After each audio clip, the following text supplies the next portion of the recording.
let me tell you something about our next speaker and the last one for this year on this stage. In 1992, basically, before we talk about that, he was born and raised in a small village in the Ukraine. In 1992, he came to California and became an engineer. He was hired by Yahoo in 1997. After a while, he left and he tried to get a job at Facebook, unsuccessfully. So he built a mobile app that was acquired by Facebook in February 2014 for $19 billion. Today, he will be interviewed by his friends, which he refers to as the godfather of WhatsApp. Why? Because WhatsApp literally was born on his kitchen counter, and he was the first user of WhatsApp. So, without any further ado, please get on your feet and join me in welcoming Jan Koum and Alex Fishman. Thank you. Thank you so much. Thank you so much.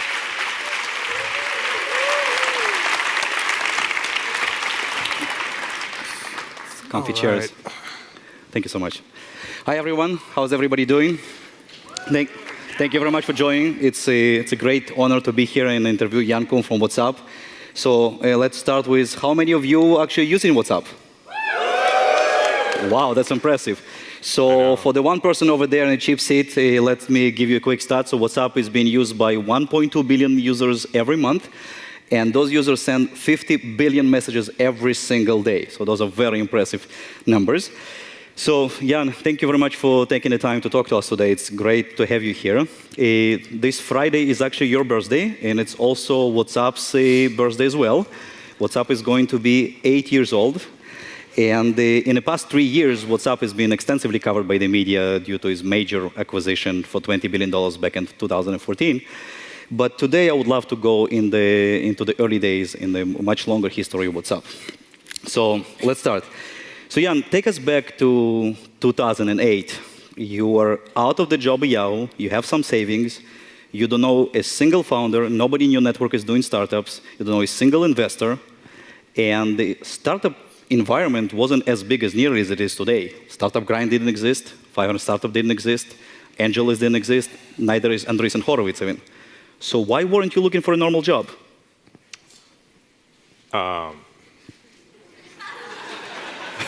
Well, probably the same reason why everybody here is in the audience today. Mm-hmm.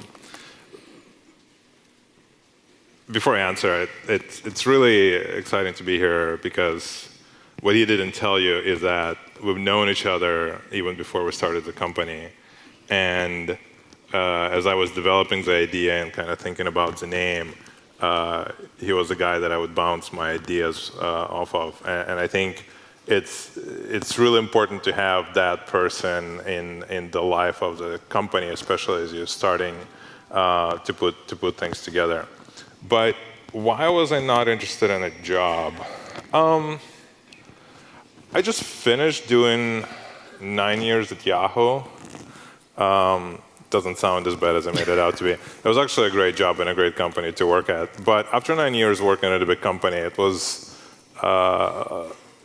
was not something that I was interested in doing, is to go join yet another big company. And so I took time off, which was great. And then we started kind of thinking about, well, what can I do as a fun project to not have a job? And we stumbled on this device called iPhone, which back then was pretty revolutionary. I mean, today, every single person has a smartphone, clearly, as they can look around and see people holding it in their hands.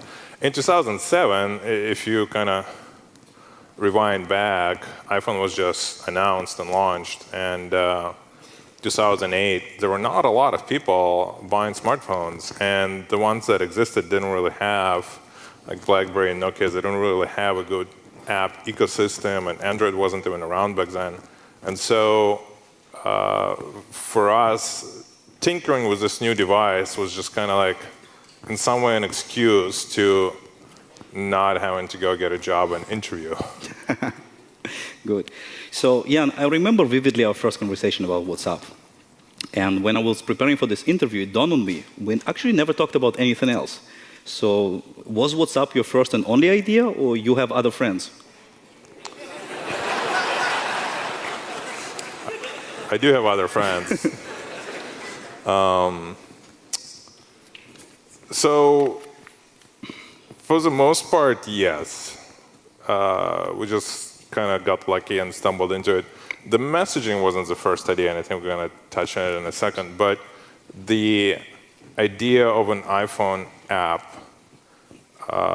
as a project to work on and put together, that was definitely the first idea. I think it was just like this new and completely undiscovered area. Because for me, working at Yahoo since '98, and fast forward to 2008, now it's 10 years of kind of like websites and emails, and everything's been done. And mobile was new. It was like this fresh, undiscovered area. And so, in terms of the idea of doing something on mobile, yeah, that was the first one. In terms of how it kind of stumbled into what the product eventually became, that obviously took some time. Of course. Yeah, so let's talk about this idea. So this is the time, 2009, when App Store was about 6 months old. iOS development wasn't a thing back then. There was no even messaging. There's no push notifications. So WhatsApp wasn't born in messaging, it was something else. So let's talk about it. What was that? So we actually started, funny enough, with this idea of status functionality, which we have updated in the last few days and now rolling out globally. So status was this concept of, I kind of grew up using IRC and ICQ and Yahoo Messenger, and the problems that you had with those messaging networks was that the first thing you would message, it would be like, hey, are you there? And sometimes in a conversation, people would like say AFK, which means away from keyboard. And so the idea was to kind of like simplify that user experience and not having people to figure out if there is a person on the other end who you want to communicate with. So we said, okay, well, we'll take this concept of a status, of a presence, and apply it to your phone. So your phone, in essence, becomes the device that kind of says if you're available for a phone call, or if you're busy, or if you're sleeping, or if you're traveling. And that was the idea that we came up with. Like, you basically take the notion of a status or a presence that you had in all these messaging networks, even IRC, you had like away status, for example, and just apply it to your phone, apply it to your smartphone device, which is always with you. So you don't have to like tell people, I'm AFK, I cannot take your phone call right now, or I'm sleeping, or whatever. And that also then people on the other end don't have to start the conversation with like, hey, can you talk? Is this a good time to call you? Or when you call somebody, you don't know if they're available or not.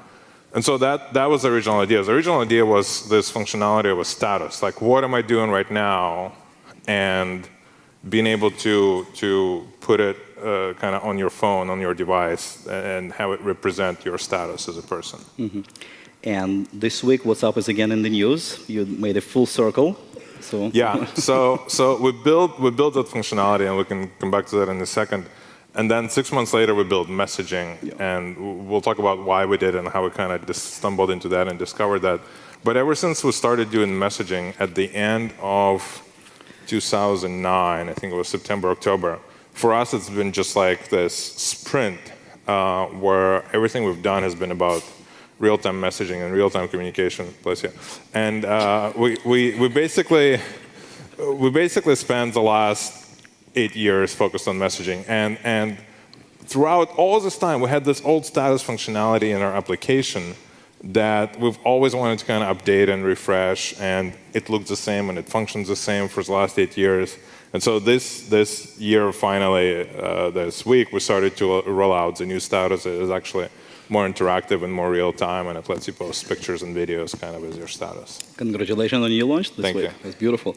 So let's go back to this very first build. So you built the first server app. It was running on your Mac Mini in your home office, and the iOS app was built by Igor, who was your first hire and actually still works at WhatsApp, and you recently made a big profile on him.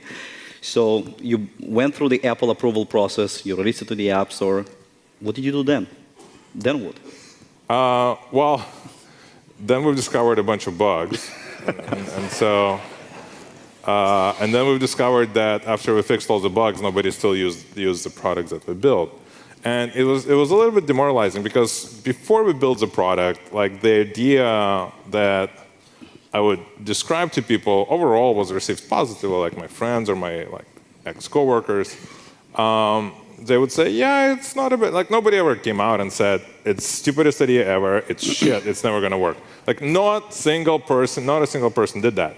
And so when we launched it and it didn't really take off, I was like, why? Like, why are people not using it?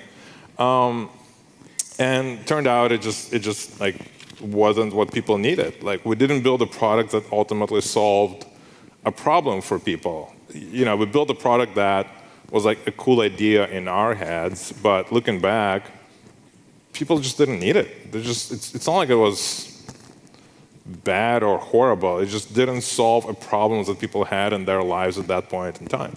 I see, makes sense.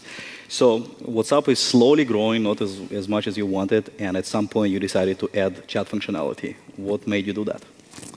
Yeah, so I think around the time, it was 2009, I think around summer. Apple introduced push notifications.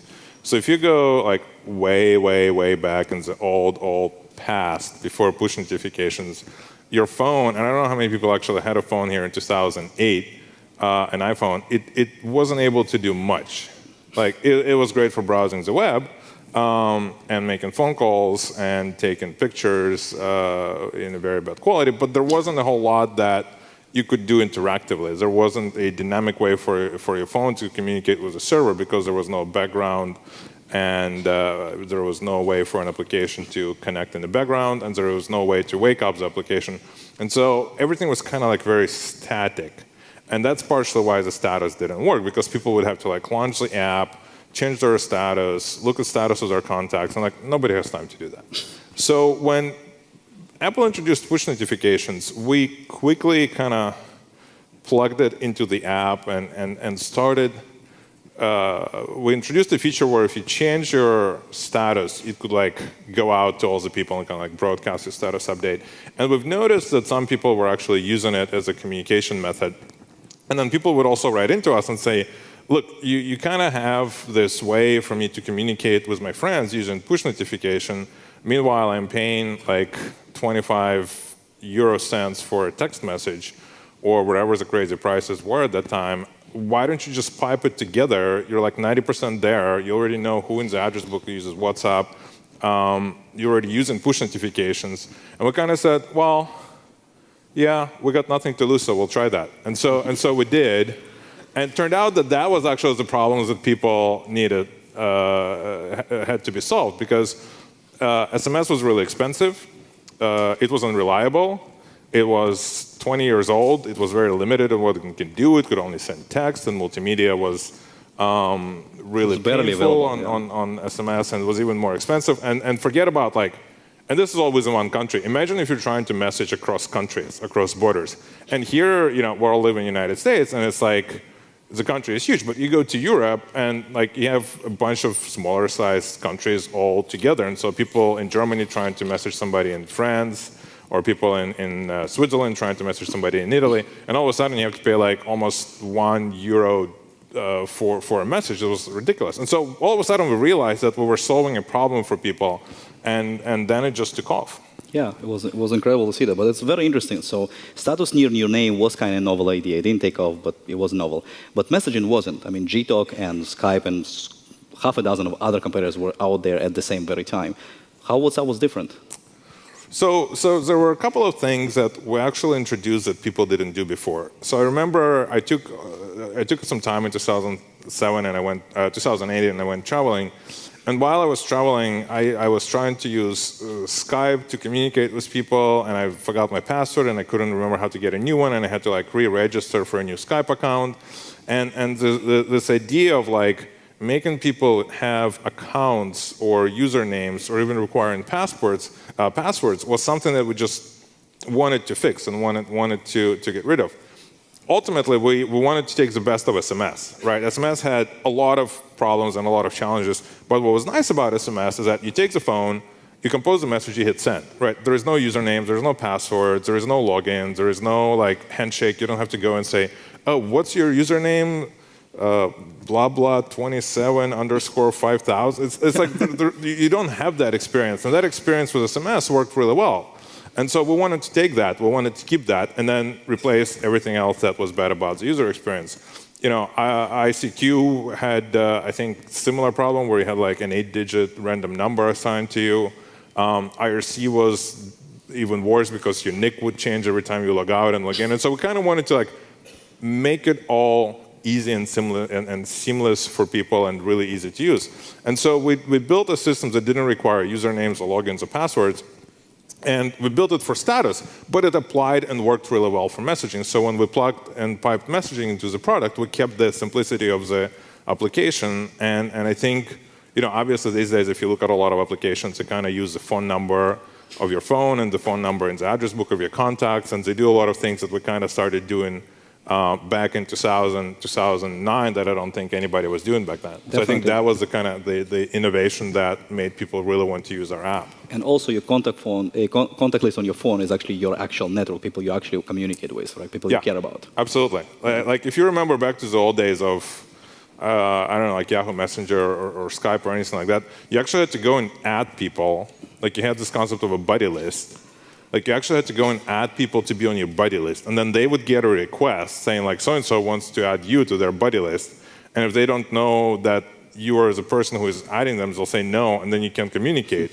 Or, you know, you build a buddy list of 20, 30 people, but you have 100 friends. So like, what do? You have to like keep going, and it's tiring. Or if you need to get a new account because, again, you forgot your password, then you have to like rebuild your buddy list all over again, and now like your friend is getting another buddy request from like a username that kind of looks like yours, but it has an underscore under it, and it's like, is that the same person, or like what happened? And then they call and you're like, are you trying to add me on Skype? It's like, no, so it was just so painful, right. And the whole idea of like, you already have an address book on your phone. These are your contacts that you've curated, that you've decided to add to your phone because they're important. It could be friends, it could be family, it could be businesses, it could be whoever. But they're in your address book for a reason. It's not random, and you've done it once, and they probably are really important to you. That's very, very true. So yeah, at this point, WhatsApp is free, and there is no business model inside. And at some point, you decide to start charging $1 for the iOS app. Why did you do that? Why did we start charging $1? We were trying to balance. We were trying to like. It was almost like walking like a tightrope act. We were trying to balance, on one hand, making money, or at least breaking even to the point where like we weren't burning a lot of money. So we were self-funded originally. Me and my co-founder, we put in some money, and we also got some angel funding as well at a later stage. But we were still trying to be really, really conservative and frugal with the money we had. So on one hand, we were charging people to make sure that we have revenue to pay for lights and servers and the basic stuff. But then we also wanted to, believe it or not, to slow down the growth of our network, which in today's world kind of sounds backwards. It's like, why wouldn't you want your network to grow? Well, there were a number of reasons. One, we wanted to throttle our network growth to make sure that we can provide a great service. So we didn't want to be known as a company that has outages, or a company that can't provide a good customer support, because all of a sudden you have a flood and influx of users into your network, and yet they can't provide help, they can't get customer support, your servers keep falling over. Like we wanted actually to have somewhat of more of an organic growth. And I think that's the reason we just felt that having a paid relationship with our customers would create a better relationship in general, because when they pay for a product, they would want to continue using it. Right, makes sense. That's great. So let's see. So phone number is as ID, contact list is your network. Those are the two important aspects. There's actually another thing. So WhatsApp was growing outside of the US, and has a huge contribution to its growth. Hundreds of millions of users using the WhatsApp outside of the US. One of the reasons for that is because WhatsApp was cross-platform from the very, very early days. So, back in the day, it was iOS, Android, Windows, 2 BlackBerry platforms, and 2 Nokias. And Nokia actually played a big role in WhatsApp growth. Can you talk to us about that? Yeah, Nokia was huge. I mean, I was probably the only person who had a Nokia phone amongst my friends in 2006, 2007. I had a Nokia candy bar phone. And I remember like I had it jailbroken. I had this Netmon software installed that showed you like which cell you were connected to and like the signal strengths in different ways, not just like with the bars. And so I was really attached to my Nokia phone. It was great. Like it had Bluetooth. I could like play music on it. It was just really, really cool. Like I even had internet. Like I can even use it to connect to an internet. Like I remember using it as like 3G hotspot or something like that. Maybe not 3G hotspot, but it had 3G connection, so I could actually like connect it to an internet and get like a very basic rudimentary black and white web page if I went to a website.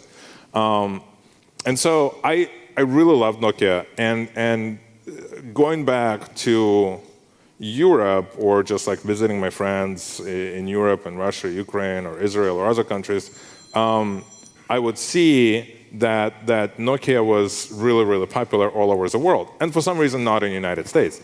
And that's fine. But when we started building the app and when we were deciding which platforms to support, we actually made a commitment to build for Nokia early on because we knew there were a lot of people. And Nokia S60 was actually a really, really powerful operating system. It had like multitasking, it had full internet connectivity, you could like auto start an app. I mean, it made iPhone look like joke in terms of functionality you could get back in 2008 on Nokia versus an iPhone.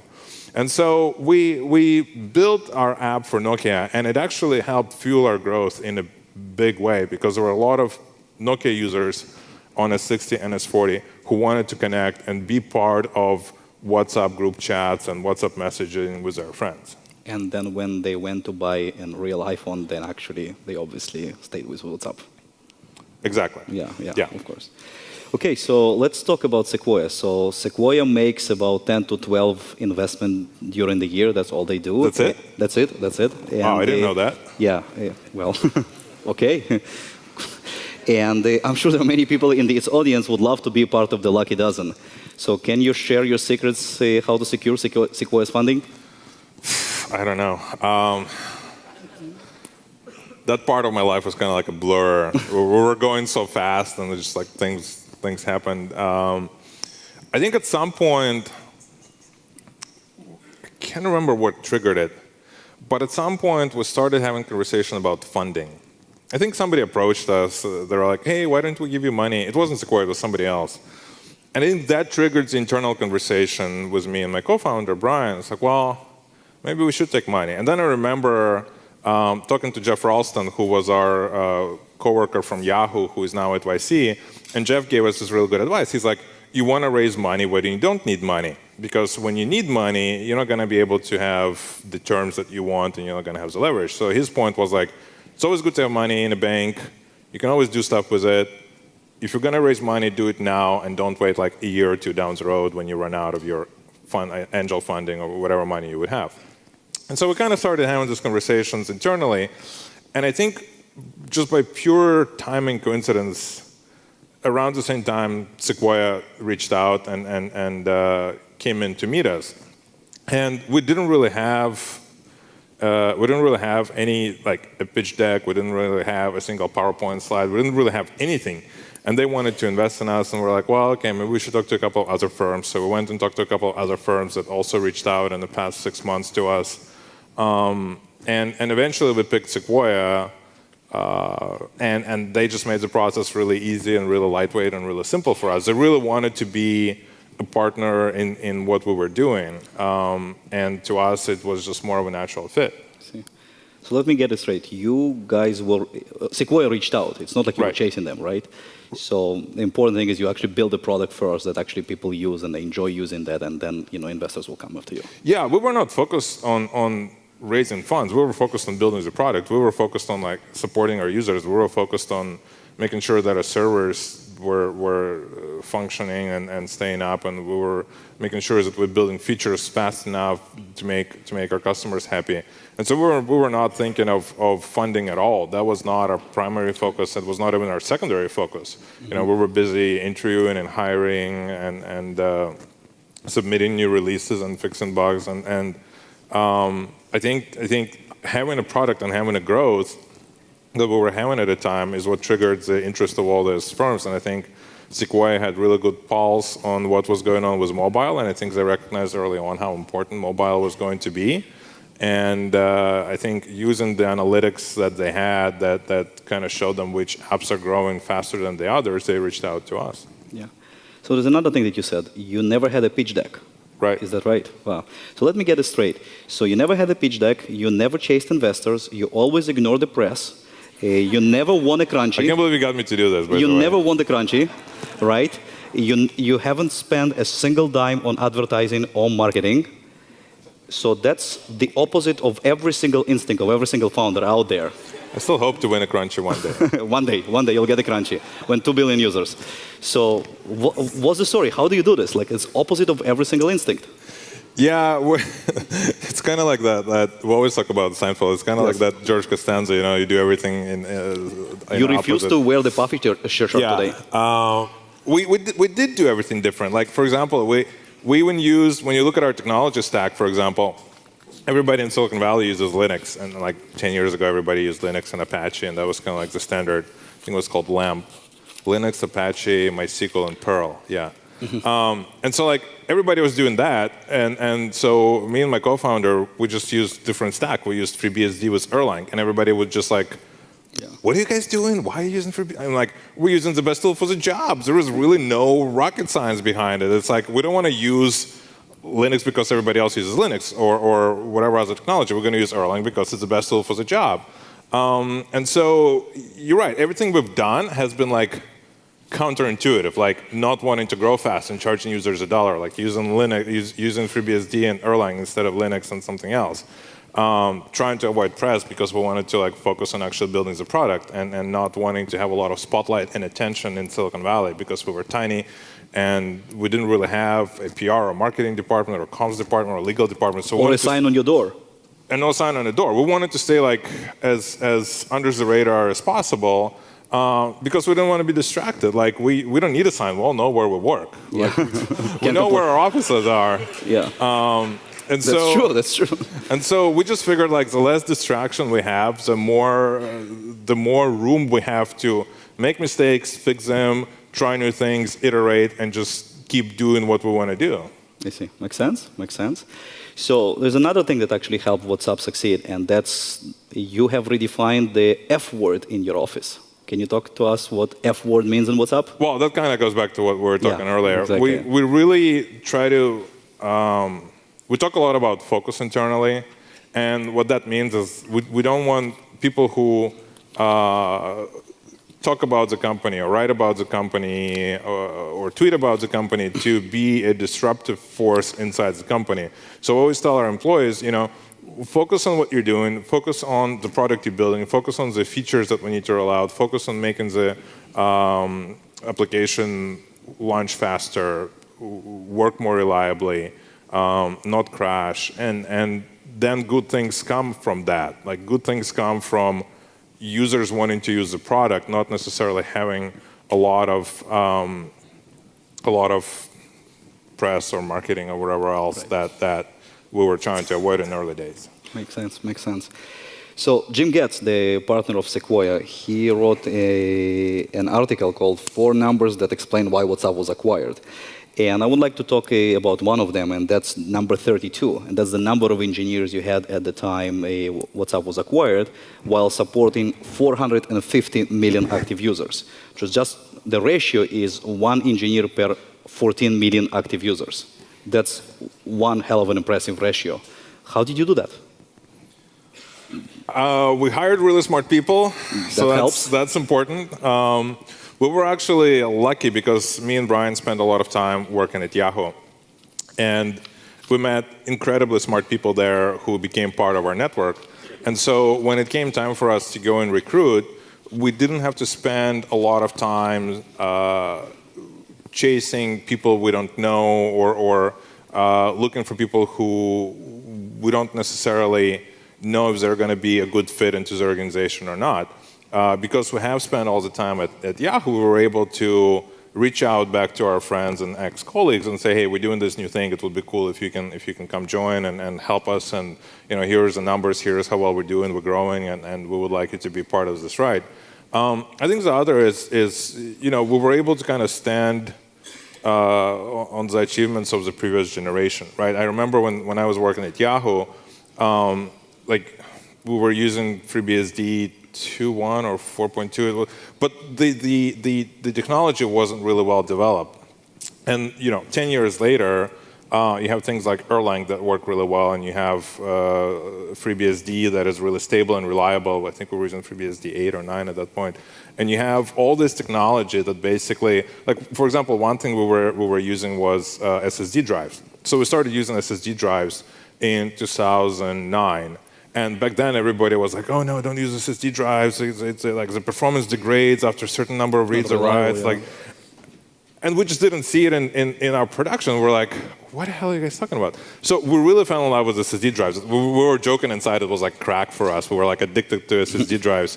And like every year we would wait for the new size to come out. So we went from like 32 to 64 gig to 128 to 256. But so for example, 10 years ago, or 20 years ago, there were no SSD drives. So you had to have like a bunch of servers. You had to have like extra redundancy. The spinning disks were slow, so you had to like put a lot of effort into making sure that your software could compensate for that. Whereas we actually took an approach of like, okay, well, we're gonna get really, really fast servers with dual redundant power supplies and SSD drives and gobs of memory. And so instead of our engineers running 1,000 servers, we could probably do what we needed to do was like 10 or 20 back in those days. And so we didn't have to worry about like spinning disks failing because we were using SSD drives. FreeBSD was really reliable at the time. And so we were able to kind of take advantage of all the technological progress and breakthrough that happened up until that time. Yeah, but still 14 million to one engineer. That's well, very, very impressive. People also helps. Yeah, that's very impressive. Okay, so another question. Have you had other offers to sell WhatsApp? And if you did, you obviously refused. What was the rationale thinking about that back then? We didn't really spend a lot of time focusing on acquisition or anything like that. Even up until 2014, not a lot of people knew about us. I think 2013 is when, maybe late 2012, 2013 is when we kind of started people realizing that, hey, there is this app called WhatsApp, and half of the times people in the press couldn't even spell our app name correctly. They would like lowercase the second A. It's like people really didn't know about us for the longest time in the United States, especially in Silicon Valley. And then like you would go to India or Germany or any other country and people would be like, well, use WhatsApp. How can you not know about it? And so I think around 2012, 2013 is when the stars aligned in such a way that we became more known in the Valley and in some ways became an attractive company for somebody to acquire and partner with. I see. Cool. So WhatsApp went from an idea to a project to a long-term vision and then became a real company. So can you walk us through what it meant to you, that starting from an idea all the way to this huge company that you're running right now? Yeah, so if you remember what we talked about 30, 40 minutes ago was me saying how I really didn't want to have a job. And especially like running the company, which means going to meetings and talking to lawyers and just like a lot of different things that go into. If you think about what it takes running a company, be it when you're independent or if you're a part of a large organization like Facebook, there's still a lot of things that you need to do that are not necessarily as much fun as when it's just like two guys working on building an app in 2009. So things have definitely changed. I mean, we have 200 to 150 employees now. We're hiring more, so we have to constantly think about space, where people are going to sit. We got interns coming. What is it going to work on? Do we need to find projects? Or what projects are important? Prioritize projects. And it's like rinse, repeat, and you do this basically every day. And it's different from when you're a small company and it's just a couple of people building a product. But I think it comes with the territory. I think on the upside is that we wouldn't be able to have 1.2 billion users if it was just two guys working in a garage. So you can't have one without the other. So it's like, okay, well, if you actually get to be somewhat successful and actually grow, you have to also grow as a company, and you have to do things that you didn't really necessarily think you would be doing when you started this as just a hobby project. I see. So what do you miss the most from the early days? I think people not really knowing about us. I think being able to like roll out things and not get all the press attention we get today. Like we rolled out status and we got 20 different articles writing about it. And it's just like in the old days we would add things like we introduced group chat, which was revolutionary back then, and nobody cared. Like there wasn't a single article like what's up, introduce group chat. Today we add one feature, remove another feature, and people obviously write about it and talk about it, which kind of goes back to a little bit of a distraction because we're trying to focus on actually building a product and doing it consumes a lot of your energy. Consumer product, yeah. So yeah. Makes sense. Makes sense.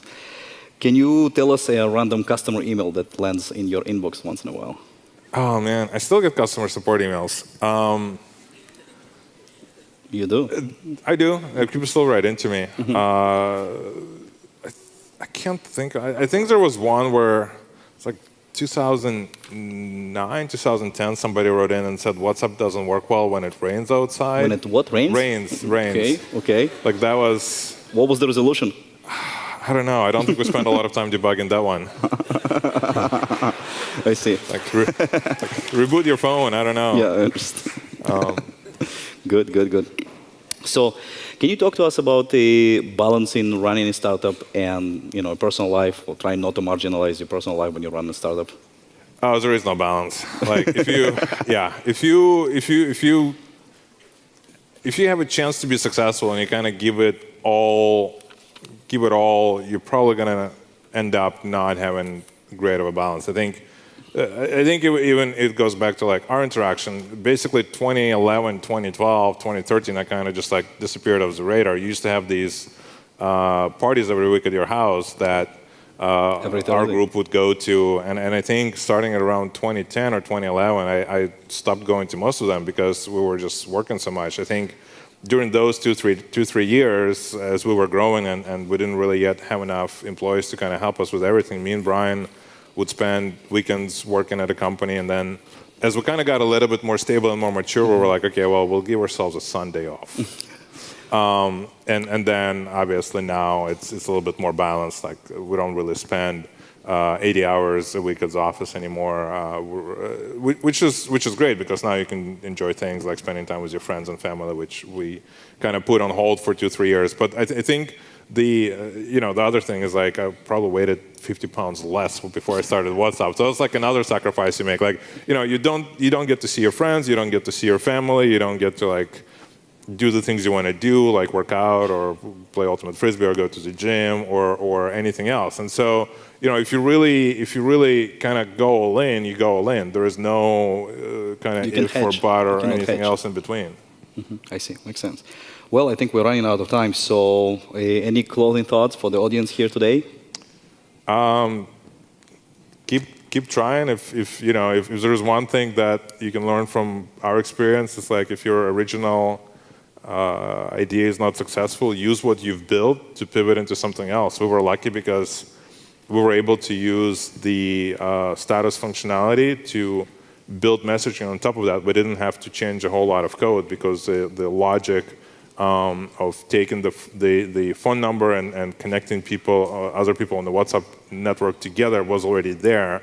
And so I think, just keep trying and keep trying to find a solution to people's problems. I think that's fundamentally what helped us get successful.